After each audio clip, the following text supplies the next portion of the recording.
Welcome, friends. Thanks for being here. Going to be recapping week 11, a week where we saw the undefeated Chiefs fall to the Buffalo Bills.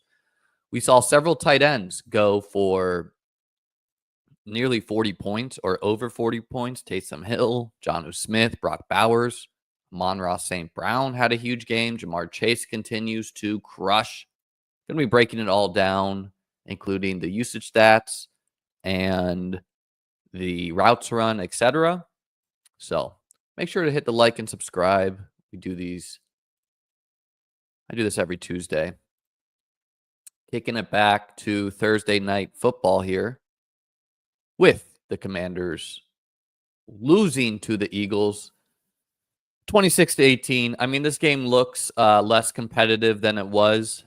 Commanders were leading 7-3 at half. Saquon Barkley gets two essentially garbage time touchdowns to put up a huge fantasy score. Jaden Daniels, he's cooled off somewhat from his hot start, 191 yards passing. Really the story here is that the Eagles defense, if you remember last year, their secondary was terrible, and they drafted several corners. They signed some guys in the secondary. It took a little bit for the pieces to gel there, but they have gelled as of late, and so the Eagles defense looking very legit. Brian Robinson gets in the end zone, 63 yards and a touchdown.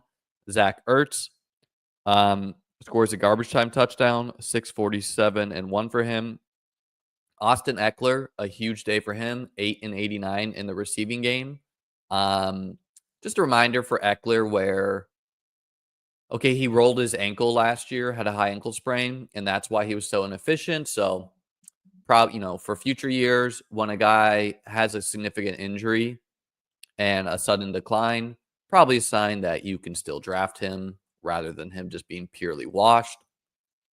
For the Eagles, no touchdowns for Hurts. Saquon, of course, 146 yards on the ground, 2 touchdowns. Again, both those touchdowns coming with 4 minutes or less left in the game. Jalen Hurts got a tush push as well. And, modest day for A.J. Brown, 5 for 65. Dallas Goedert, 5 for 61. Looking at the usage stats, courtesy of PFF.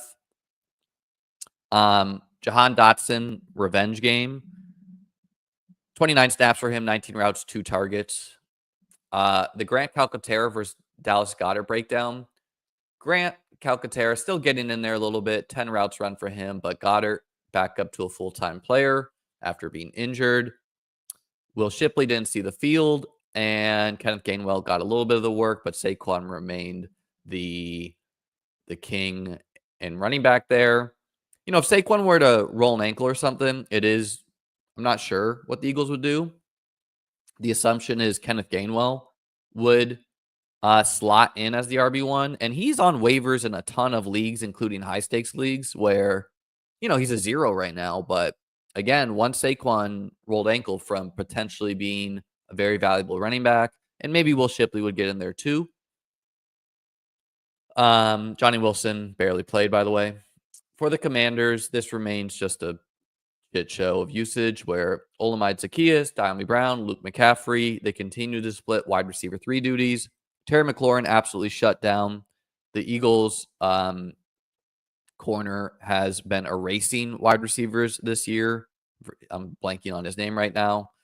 Really this offense is terrible for fantasy except for Ertz on occasion, the running backs, and Jaden Daniels. You don't really want anything to do. And, of course, Terry McLaurin is inherently a better and best ball player just because the passing is so weird out of this West Coast Commanders offense. Moving on, that game's kind of a stinker. To the Sunday games, Packers escape with the win against the Bears, where the Bears did some really stupid stuff at the end of this one, but the offensive coordinator change out of the Bears, there's a lot to talk through there. Looking at the box scores first, Jordan Love, only 17 pass attempts, 13 completions, 1 touchdown, 261 yards, though. So Josh Jacobs, 876 and 1. Jordan Love got a rushing touchdown as well. Christian Watson, a huge day, 4 for 150. His target per route run and everything is really massive, where he's not had that many great games this year, but despite, many people wish casting on Tavian Wicks, Watson has a role in this team. And if he could become a full-time player, he's very interesting, where he's, of course, better in best ball. But, at his cost, could be a valuable pick. Jaden Reed looked like he was on his way to a huge day. Scored a touchdown, in the first quarter, and then wasn't targeted at all after that. Not really sure why. Josh Jacobs chipped in on the receiving game. The Bears is more interesting to look at because they fired their offensive coordinator. And Caleb Williams, no touchdowns, but 70 yards on the ground, 231 yards passing. Swift, 14 carries, 71 yards, a touchdown. And Roschon Johnson, 10 carries, 33 yards, and a touchdown. So Roschon, way more involved after the coordinator change, and they shipped out Khalil Herbert. And then the other thing is Rome Odunze, 6 for 65. DJ Moore, 7 for 62, with a lot of this coming from screen passes. It's just a positive sign. The Bears also ran a lot more 3 wide receiver sets, which makes sense when you have Rome, Moore, and Keenan. I think Roschon got a goal line touchdown too. Usage-wise, Wicks remains clearly the wide receiver 4. Dobbs remains the guy playing the most, running the most routes, slightly because of his blocking ability, but not getting a lot of targets. This not a high volume day for the Packers offense. 18 routes for Dobbs, 15 for Watson, 12 for Reed. The Bears defense is good, so probably played into it. Kraft, 18 routes, only 1 target though. And Josh Jacobs remaining the clear RB1 here. Marshawn Lloyd activated off IR, but also has appendicitis, so not really sure, is he going to see the field in the next month? I don't know. But if he was to be active, I'm curious what the breakdown would be. Probably just not in time enough to matter for fantasy playoffs and whatnot. The Bears, again, is more interesting to look at, where Rome still third on the team in snaps by a little bit, but nearly equal in routes run, only 4 less than Moore and Allen. 11 targets for Rome, 7 for Keenan, 7 for Moore. Cole Kmet remained the clear tight end 1 as well. And then Swift versus Roschon, 41 snaps for Swift, 30 for Roschon, 19 routes for Swift, 14 for Roschon, 14 carries for Swift, 10 for Roschon, 2 targets for Swift, 1 for Roschon. So, Swift taking a little bit of a hit to his fantasy value, where he's no longer going to be, he's operating as a clear, just RB1 on his team. And it just doesn't make a lot of sense to do that with Swift, where he's a shifty guy, but he's not a guy who pounds in between the tackles. And Roschon is a really good blitz pick-upper, so third down back. He's good in short yardage. He's a good receiving back. So it makes sense that he's going to be more of a 1B to Swift. And maybe that helps Swift hit bigger plays. And then, a boost to Rome, a boost to Moore. I mean, Keaton's rather washed, but slight boost to him too. Or maybe a negative to Keenan, where if they're playing more 3 wide receiver, it means he's competing with Moore and Rome instead of just Cole Kmet for targets. But overall, encouraging signs for the Bears. The stupid thing that the Bears did is, feeling a little under the weather though. They had a field goal opportunity, and their clock management at the end of the game was just so silly, where they settled for a 47-yard attempt or something when they could have easily ran another play. Their kicker has not missed within 40, and he missed the kick. They would have won the game. So tough loss for the Bears. Really puts their playoff hopes on the brinks. But that's life. Moving on, we got Lions Jags. This was a beatdown.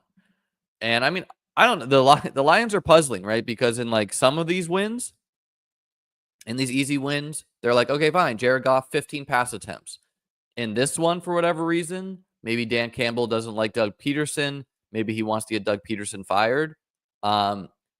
Goff was passing all day, including going forward on 4th down when the game was out of hand. So 52-6 for the Lions. Some of the Jags guys got there in garbage time, primarily Brian Thomas Jr., 5 for 82. No one else had a good fantasy day. Trevor Lawrence maybe will play after the bye. Jared Goff, huge day, 412 and 4. David Montgomery, 2 rushing touchdowns. Gibbs, a rushing touchdown. Everyone got in there as well to get a little bit of rush. Amon-Ra St. Brown, huge day, 11, 161 and 2. Jameson Williams, 4, 124 and 1.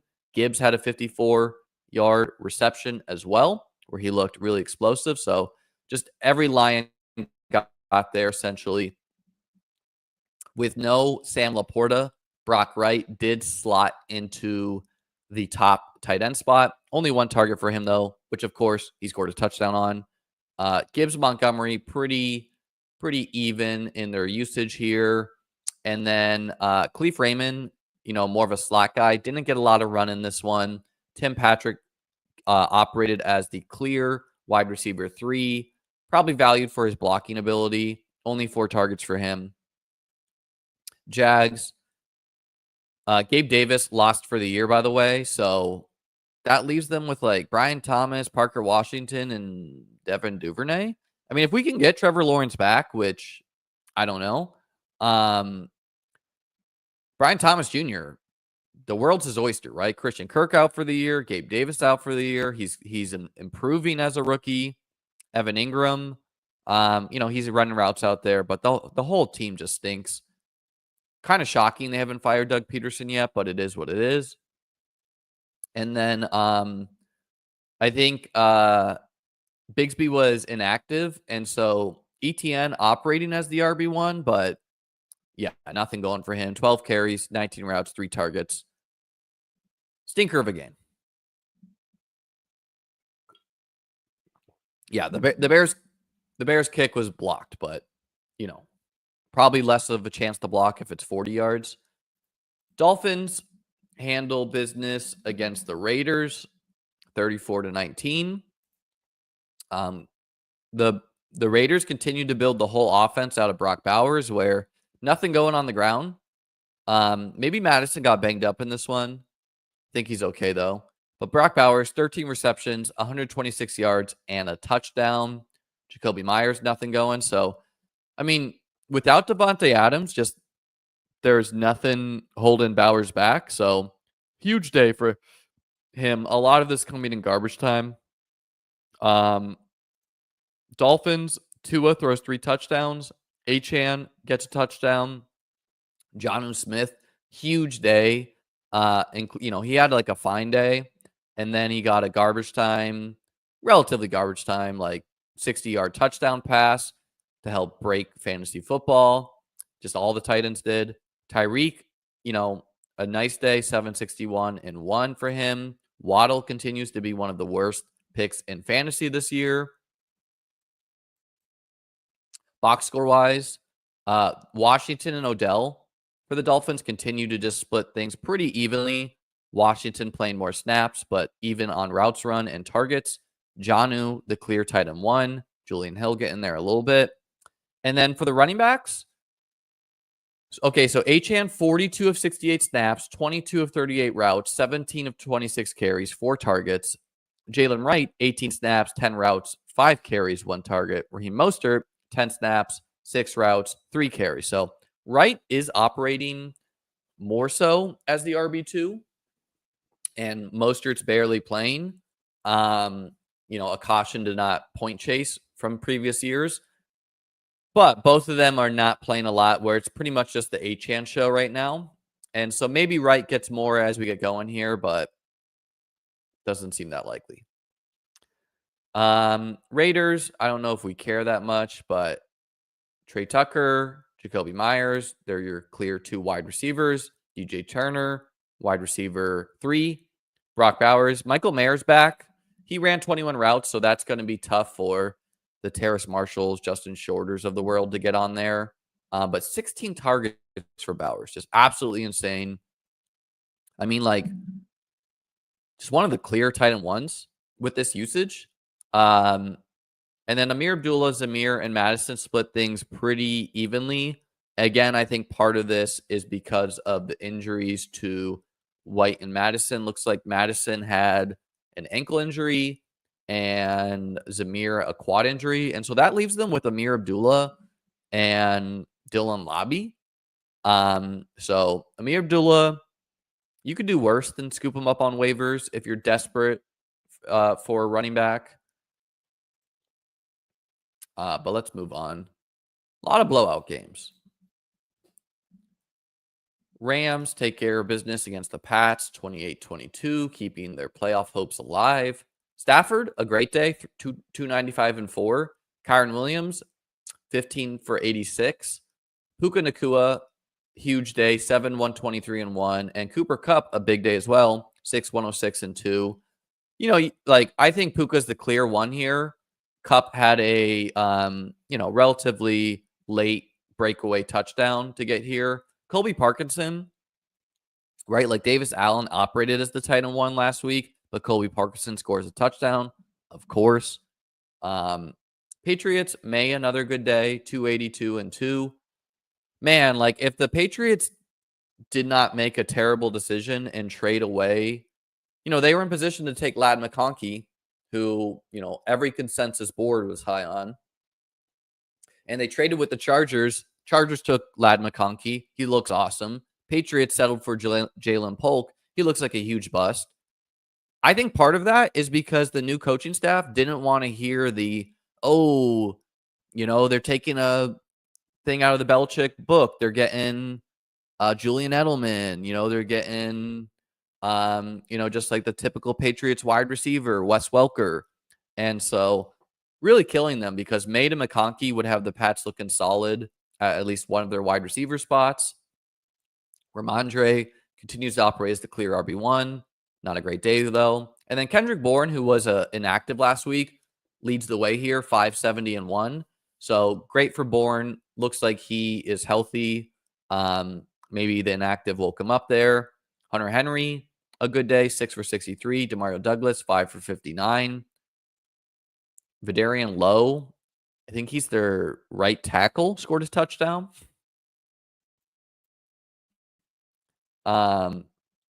Usage continues to be Robinson, Puka, Kupp operating as the top three. Tutu and Tyler Johnson and Whittington barely getting in there. Davis Allen did operate as the tight end one, 34 snaps of 52, 17 routes of 27. But again, Colby Parkinson on his 5 routes did score the touchdown. So Davis Allen remains the tight end you want there. No targets, though. And then Kyron, 15 carries, 13 routes, no targets. They're just throwing a little bit more inside the 10-yard line this year, the Rams are, which hurts Kyron Williams a little bit. Patriots' top 3 wide receivers this week were Kayshawn, Demario Douglas, and Kendrick. We did not see KJ Osborne. Jalen Polk made a boneheaded decision at the end of the game. I think he jumped offside or something. So I think you could do worse than scoop Bourne off waivers. He's been very good in the past, and so maybe there's something going there. And then, Ramondre remains the clear RB1. Moving on. Saints-Browns gave us some huge fantasy games. Saints 35, Browns 14. I mean, this was just a classic game where we got like the Taysom Hill borderline quarterback for half the game. And we got the classic Jameis Winston, just like throwing touchdowns, throwing interceptions, losing by 21 points. So Jameis Winston, 400 yards passing, 2 touchdowns. Nick Chubb continues to be rather inefficient, 11 for 50. Ford getting in there a little bit. Jerry Jeudy, huge day, 6, 142 and 1. I called this out in my DFS breakdown where I thought he was strong leverage. David Njoku, 9 for 81. Elijah Moore continues to point out that like slot wide receivers, guys operating over the middle, continue to torch the Saints, 666 and 1. Cedric Tillman, 3 for 47. He had a near touchdown. Ford remains the receiving back, 4 for 29. Disappointing, though, in a game where they lost by 21. And then really the thing to look at here is just this Taysom Hill box score where, okay, Derek Carr, 248 and 2. Nice day for him. Taysom Hill, 18 yards passing, 138, and 3 touchdowns rushing, 8 for 50 receiving. So just absurd by Taysom Hill. Every time that he's tight end eligible, you should draft him, period. Alvin Kamara, 16 for 67. And by the way, Taysom Hill's like old. He's like 33 or something. 34. So, I mean, just kind of amazing that like he's 34 and he continues to just like lay the wood as a rusher. He was explosive. He got there in short yardage. He did everything. MVS continues to, just sun run as the Saints wide receiver, 287 and 1. Juwan Johnson got in there for touchdown. Alvin Kamara, so day. So Kevin Austin Jr., one of the top Saints wide receivers, but, more so the tight ends here, where Foster, Juwan, and Taysom are getting most of the work here. And yeah, with this wide receiver core, it makes sense that Taysom's going to be involved. Alvin Kamara, the clear RB1. In Browns land, Cedric Tillman, Judy, Moore, your clear top 3 wide receivers. David Njoku, your clear top tight end. And then the running back usage, Ford continues to play more than Chubb, but doing nothing with it. So 41 of 73 snaps compared to 22 for Chubb, 29 routes compared to 9 for Chubb, 4 targets compared to 0 for Chubb. Chubb is the rushing running back, though, 11 carries to 5 for Ford. So if the Browns weren't so terrible, Jerome Ford, the process of Jerome Ford looking pretty good, but yeah, it doesn't matter when they're so bad. And then also Ford's game just doesn't really mesh well with Jameis Winston, right? Like Jameis Winston is throw a touchdown or throw an interception. Ford needs a guy who wants to check it off a lot, right? After passing down back. And he's not getting that. So tough. Njoku, though, elite usage here. Just huge boost to all these guys for the Browns. They're all relatively low owned regarding Tillman and Moore for best ball, too. And yeah, Chubb, maybe don't take running backs coming off a catastrophic injury. He's not really getting there for you. He's like Gus Edwards-esque. Colts beat the Jets, ending the Jets' playoff hopes, essentially. Jets fall to 3-8. Colts keeping theirs alive. They improved to 5-6. Anthony Richardson, pretty good day here. 272 and 1. Maybe they should have never benched Richardson, JT, inefficient day. 24 carries, 57 yards. Richardson, though, 10 carries, 32 yards, 2 rushing touchdowns. So his fantasy value seems alive. Josh Downs' fantasy value also seems alive. 584 and 1. He's probably still better in best ball, but, great sign here from Richardson. Also great sign to see 10 carries for Richardson. He was around like 5, 6 earlier in the year. They need to be running him more. Adonai Mitchell went back to a part-time player. Alec Pierce had an okay day. For the Jets, Rodgers, ho-hum day, 2 touchdowns. Breece Hall, though, a reception touchdown and a rushing touchdown, so huge day for him. Devontae Adams leads the way for the wide receivers, 6 for 72.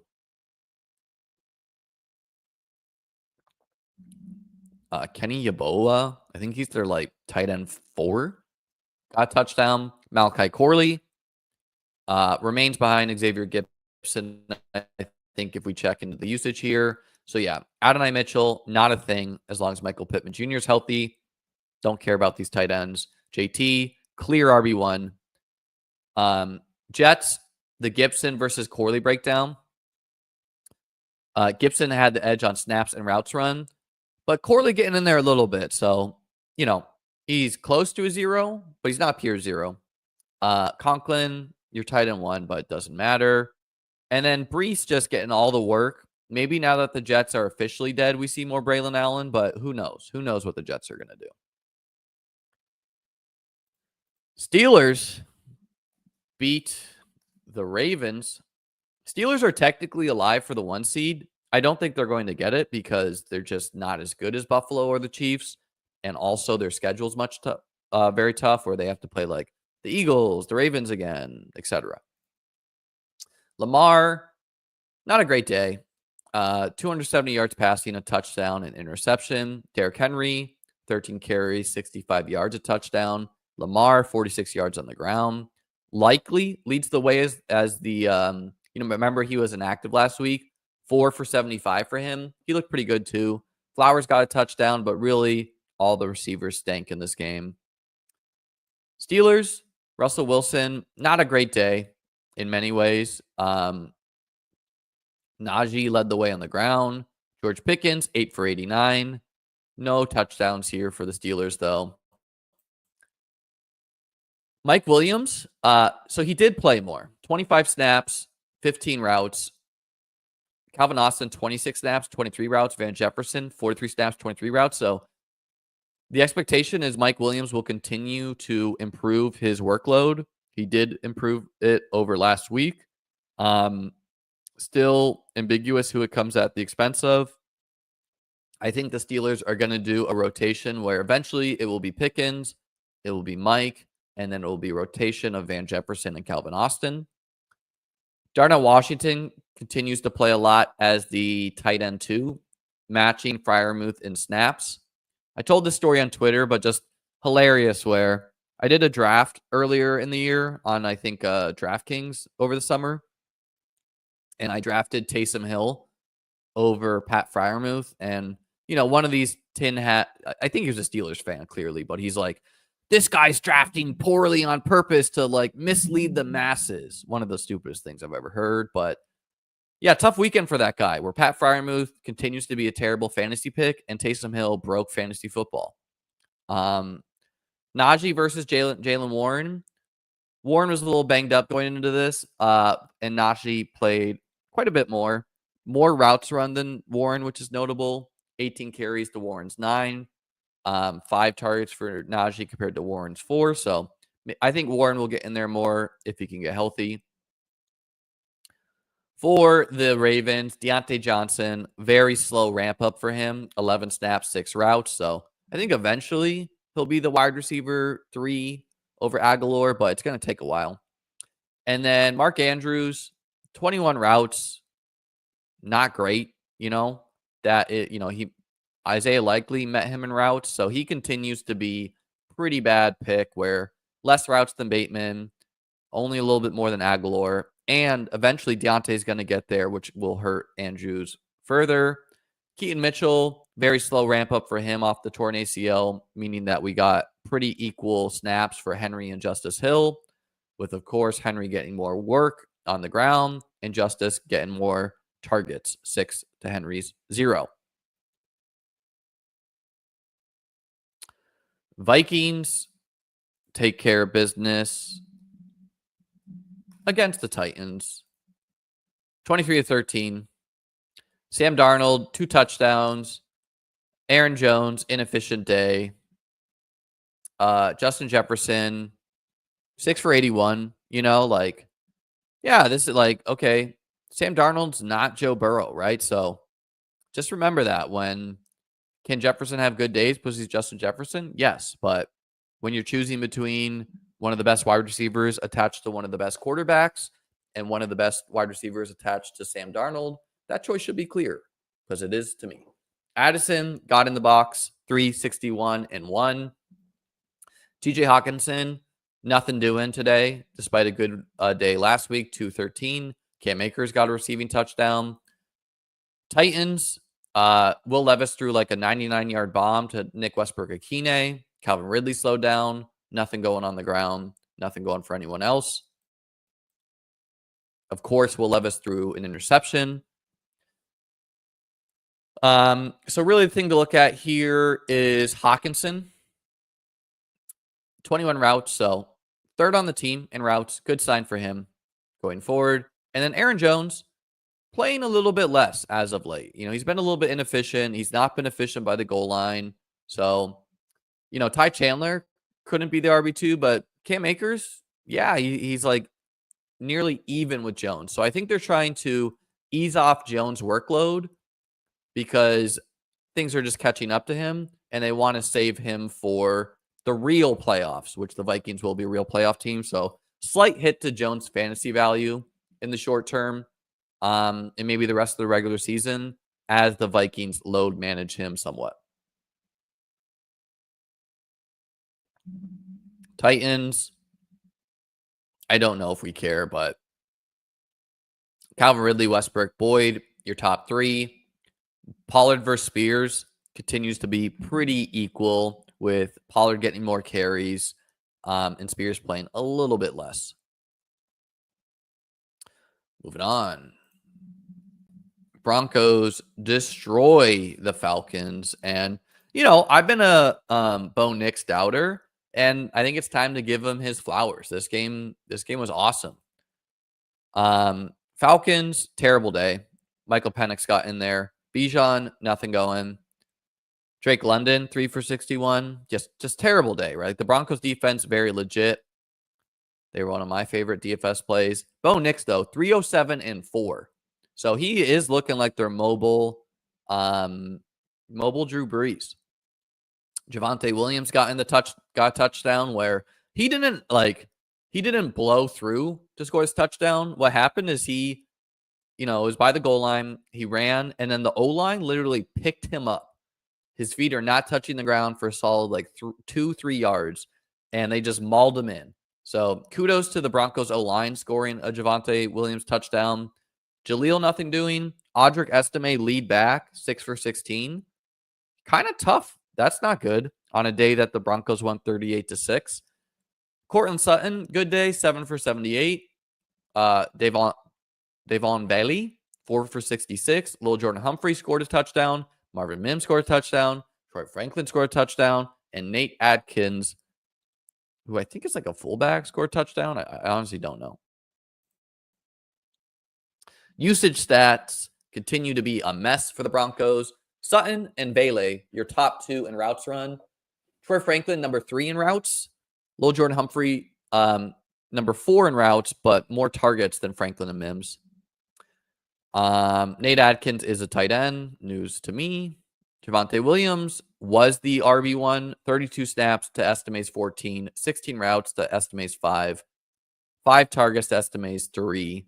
9 carries to Estimate's 6. So seems like Jaleel falling to RB3 here, and Estimate the RB2 over, behind Javonte. Something to monitor. But yeah, Estimate not startable with this. But, much like the Commanders offense, the only guys you can start here, Bo Nix, Sutton, and really, if you want to take your chances with 4 targets of Bailey, 5 targets of Lil Jordan Humphrey, go for it, but I would not, and I wouldn't really want anything to do with these running backs until things clarify. Falcons, Mooney, hamstring injury, not believed to be serious, so that is why we saw Kadera Hodge. Kyle Pitts ran more routes with the Mooney injury, which is a good sign for him. Bijan, the clear RB1 with Algier not playing at all. Makes sense in a trailing game. Maybe he got banged up. No, I think it's just no Algier in trailing game script. So we've got J.C. McClellan. Seahawks win at the buzzer against the 49ers, 20-17. We got the 5-5 49ers, the 5-5 Seahawks, the 5-5 Rams, and I think the Cardinals are 5-5. Cardinals are 6-4, leading the way. So yeah, gonna be close who makes the playoffs in this division. Geno, no passing touchdowns, but he did win the game with a rushing touchdown. Ken Walker scored a touchdown. JSN led the way in receiving. Good sign for him with DK Metcalf back, who has 7 for 70. 49ers, Brock Purdy, not a great day. CMC, 19 for 79. Just a reminder here that in games that George Kittle misses for the 49ers, the running backs do significantly worse for the 49ers on average. So when Kittle's in there, just his ability to block and clear the way and also threaten in the pass game really helps the 49ers running backs be efficient. Juwan Jennings, just absolutely amazing stuff he's doing. 10, 91, and 1. So it's a shame as someone who drafted a lot of Brandon Ayuk, but Jennings, a legit baller. like what is this, like a 5th-year breakout for him? And Deebo Samuel continues to be a huge bust. 4 for 22. Usage stats. Yeah, I mean, Metcalf, JSN, Lockett, your top 3 wideouts, no surprise. AJ Barner, your top tight end with Noah Fant missing again. And Ken Walker continues to play more over Zach Charbonnet. 49ers, Jennings, Debo, Pearsall, your top 3 wide receivers by comfortable margin. Eric Saubert, your top tight end with Kittle missing. And CMC got all of the work. 59 of 63 snaps, 33 routes, 5 targets, 20 carries. So again, in close games, we're going to see the full CMC experience. I don't know if the 49ers can blow people out this year, but if we do, I think that's when we see more Grendo and Mason.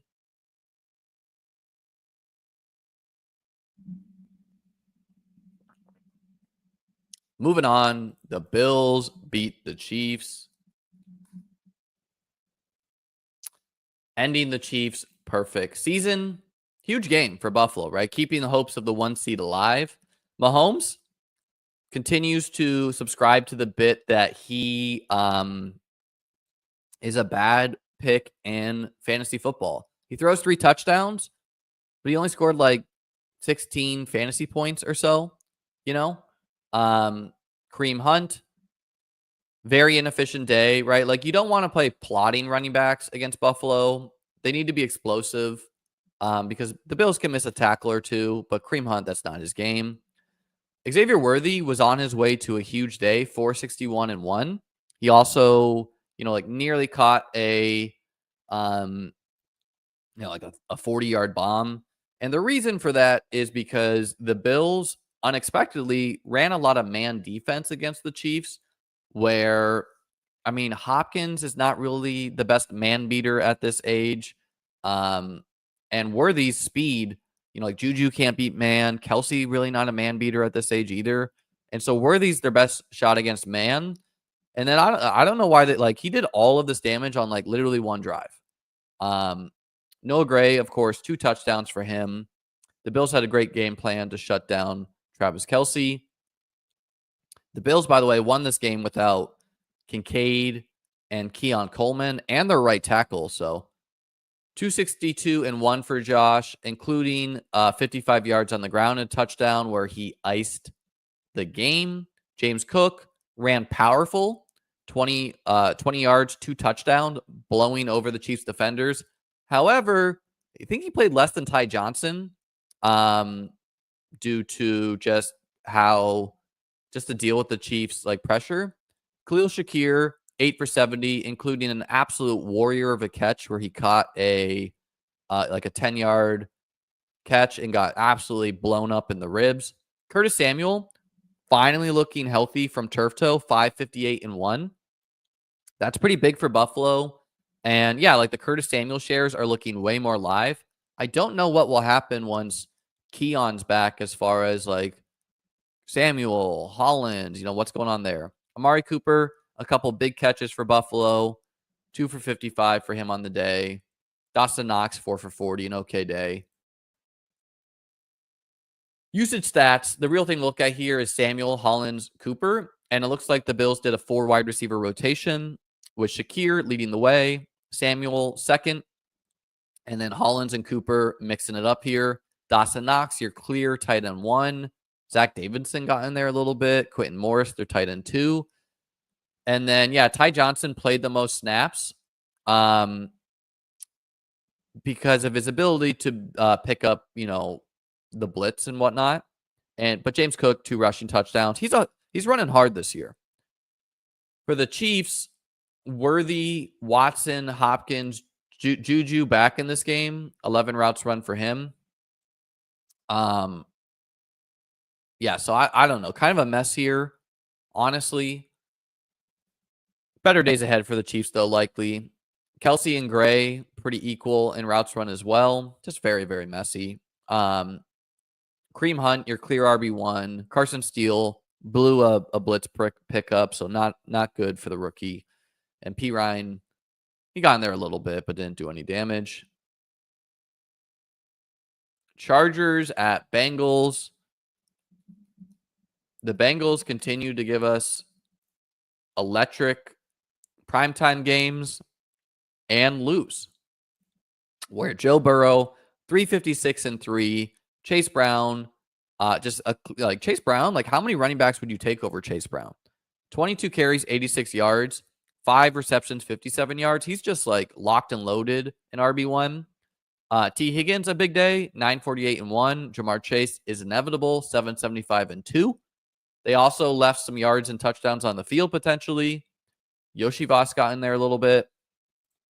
Herbert, a great day, 300 yards passing, 2 touchdowns, and 5 for 65. So like a mobile Justin Herbert is just a different story.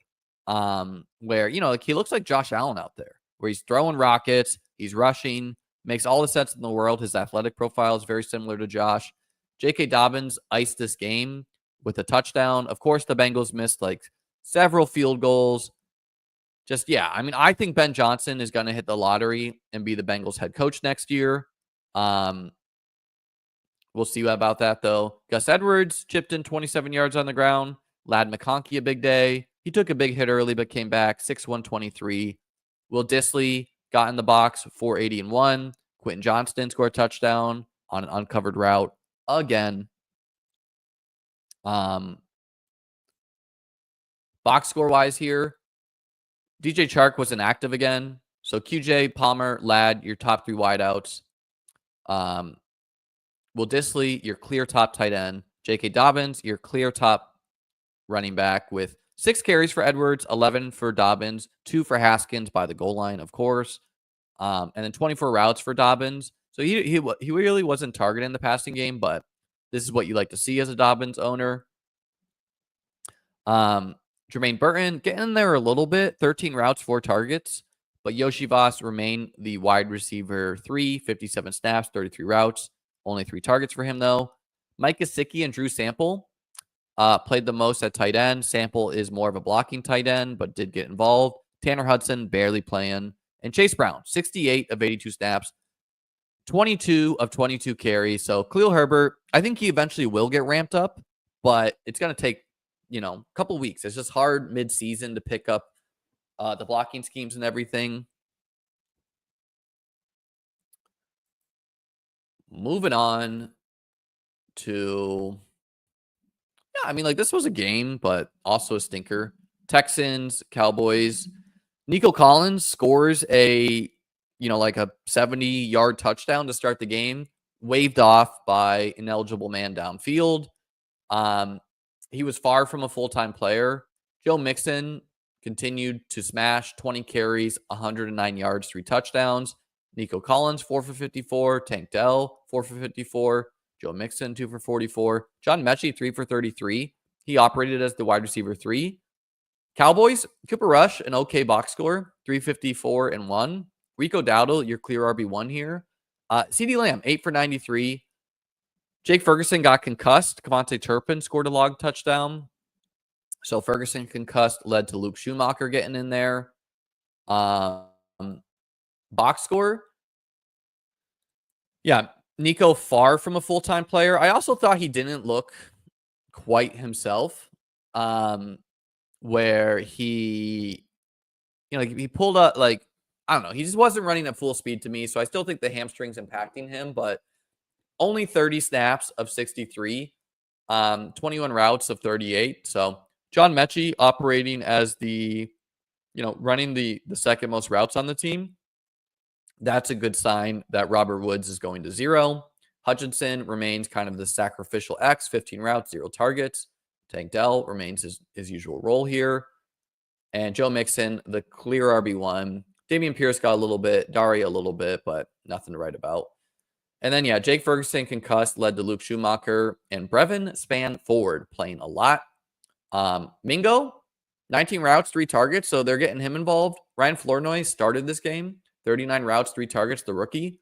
Jalen Tolbert, your wide receiver 2, but not a target dominant one, 4 targets. CeeDee Lamb, I guess he has some fantasy value if he's going to be spammed by Cooper Rush. And Rico Dowdle, 41 snaps, 24 routes run, 5 targets, 10 carries, only 4 carries for Deuce, 1 for Zeke, 3 targets for Zeke, 2 for Deuce. So their fullback, who I'm blanking his name, missed this game. Is probably why we saw Deuce, but great sign for Rico. A shame, though, that it took Dak Prescott missing for us to get clear RB1, Rico Dowdle.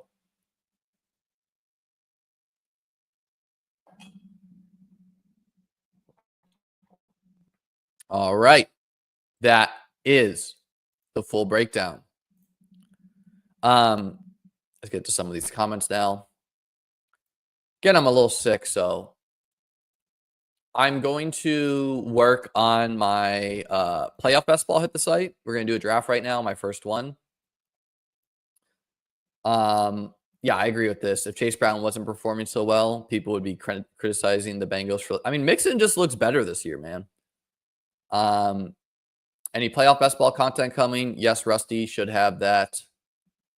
In like at least by Thursday.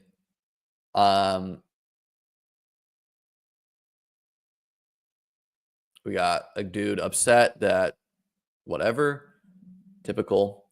So yeah, the playoff best ball contest. Let's take a look at them.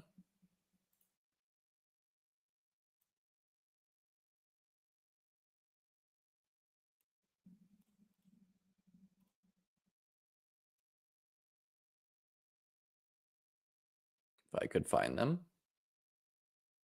Okay. So we got 3 in there, all relatively low first prizes. We got a $5 one that is 10K to first and 32% filled already. We got $3 one, which is already filled, so 2K to first, 20 entry max. And we got $50 one, 3 entry max.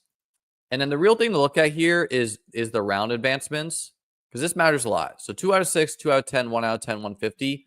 Particularly, they sometimes run 2 out of 6. They sometimes run 1 out of 6. And that changes a lot as far as like, you know, if it's 1 out of 6 and you draft a team full of the guys who get the bye, forget about your entry, right?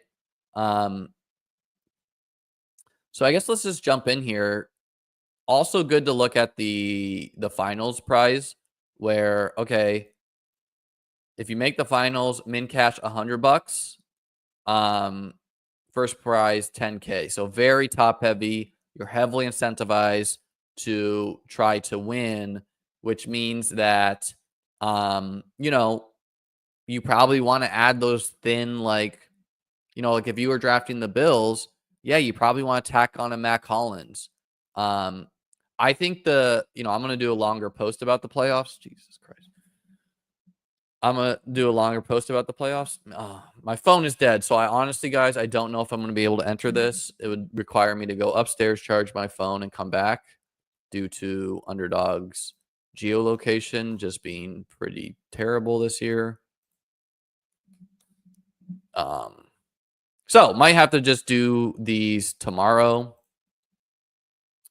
But I think this year is way different than years past where, all right, well, let's just look at the playoff standings and I'll talk about it. Sorry, guys, I can't do a draft, but I will have the content up on the site for the subscribers, beatbestball.com. This year's different, where like last year, I thought really only the Bills, Chiefs, and Ravens could make the Super Bowl from the AFC. This year, I could see obviously the Bills looking like the best team. The Chiefs obviously can make it. But then the Chargers look very legit to me.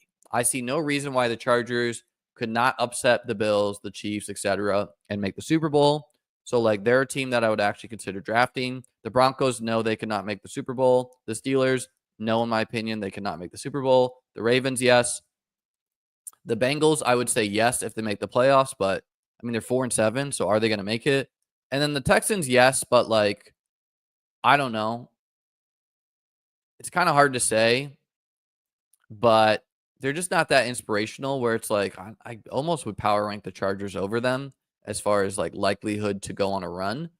And that's way different where it's like last year I was like, okay, the Dolphins, no shot at all, right? Like I don't know who made it here. Like the Colts, no shot at all. The Texans with a rookie, no. The Browns, no, right? So just the legitness of the Chargers and maybe the Bengals, where it's going to be hard, right? They got to beat the Broncos. They got to play them head to head, and this was a crushing loss to them against the Chargers. They should have won that game, of course. The NFC, a bit different, where it's like the Eagles. Yeah, they're looking like one of the best teams. Commanders, I mean, I could see it, but just very unlikely, in my opinion. All these teams, like, I mean, who even makes it from these teams makes drafting kind of crazy. And yeah, I could see each of them going on a run, but I'd put them a little bit below the Chargers' chances. The Lions comfortably looking like one of the best teams. The Vikings are definitely making the playoffs, but I don't know how likely I think they're actually to go on a run. Packers definitely could make the Super Bowl. And then whoever emerges here, definitely not. Like Falcons, no. So, yeah, someone's pissed off about Will Levis. Shocking. The Titans fan, just like the guy who was the Pat Freiermuth fan, man. NFL fans are some of the most sensitive people out there. So yeah, sorry my phone's not charged and my charger's upstairs, but I don't really think it would make great content for me to pause the stream for 5 minutes and go get it. But yeah, gonna work on the playoff rankings. I've never done rankings for those, so I got to take a look at how it does, but they're pretty simple, and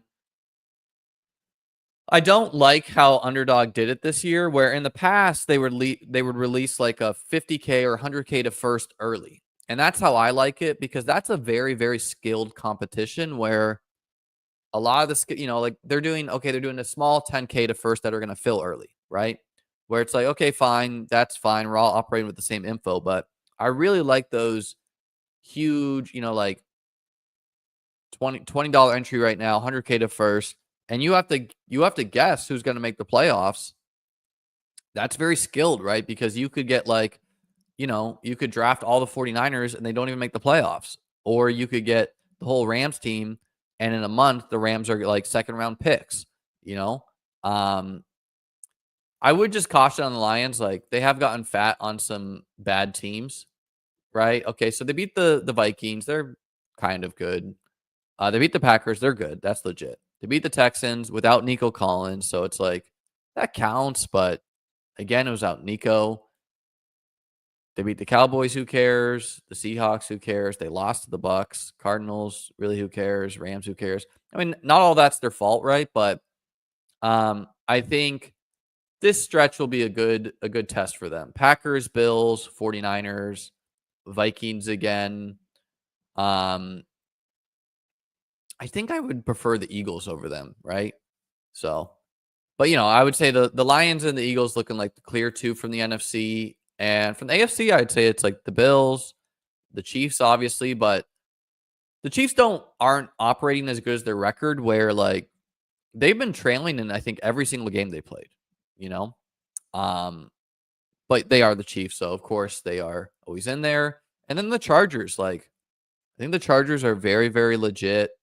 They're probably a year away from being really good, where it's just like, there's a lot of turnover there. The Broncos, they are a don't draft for me. I would fade the Steelers too. Ravens, clearly draftable, but they're very fragile, where they just have, their O-line's weak, their secondary's weak. And then, yeah, the Texans, they're legit. They're legit. Don't do the Colts. Don't do these teams. Yeah, right? Like, there are a lot of teams that get fat on the bad teams, right? I don't think the Bucks are dark horse. They're just, I mean, their O-line is legit, and anytime you have a legit O-line, you can do some real damage. But I mean, are they even making the playoffs? Probably not.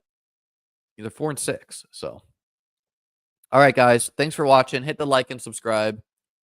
Check out beatbestball.com, where I will have playoff rankings, and I'll be back tomorrow with Davis. Peace out.